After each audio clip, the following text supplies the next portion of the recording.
Today माझा news channel चंदूबाई थेट प्रेक्षेपण आज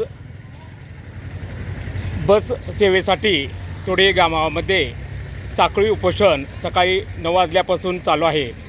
गावचे मान्य सरपंच साहेब आणि सदस्य आणि गावचे प्रतिष्ठित नागरिक इथं आपल्या बस चालू होण्यासाठी जोपर्यंत बस चालू होत नाही तोपर्यंत इथं साखळी उपोषण चालू होणार आहे।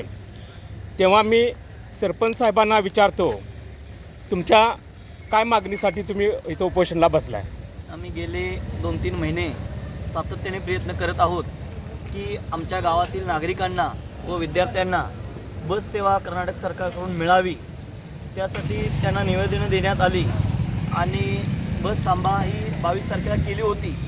22 तारखेच्या बस थांबामध्ये कर्नाटकच्या KSTच्या अधिकाऱ्यांनी आम्हाला 25 तारखेला तुम्हाला बस सेवा सुरळीत करून देऊ असं आश्वासन देऊन आम्हाला आमचं आंदोलन मागे घेण्यासाठी भाग पडलं आणि 25 तारखेपर्यंत अद्यापही कर्नाटक बस सेवा आम्हाला मिळालेली नाही। त्यामुळे मी आमचे चंदगडचे तहसीलदार साहेब असतील, त्यानंतर पोलीस निरीक्षक असतील, त्यानंतर आमच्या तालुक्यातील नेते असतील, ह्या सर्वांना सांगू इच्छितो, जोपर्यंत तुम्ही आमच्या ह्या वाळीत पडलेल्या गावाला बस सेवा देत नाहीत तोपर्यंत आम्ही इथं असेच बसून राहू।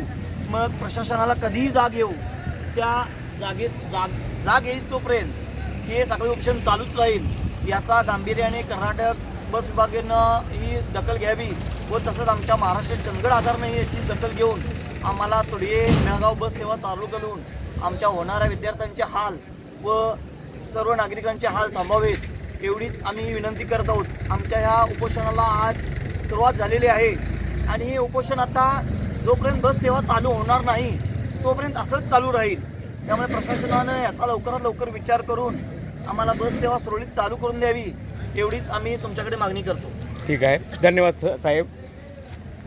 त्यांनी वेळोवेळी कर्नाटक सरकारला निवेदन देऊनसुद्धा आजपर्यंत बस सेवा तोड्यामध्ये चालू झालेली नाही। 25 तारखेलासुद्धा चालू झाली नाही। त्यासाठी जोपर्यंत बस चालू होत नाही तोपर्यंत असं साखळी उपोषण राहणार आहे असं सरपंच साहेबांनी आमच्या वार्ताहराशी बोलताना सांगितलेलं आहे। धन्यवाद।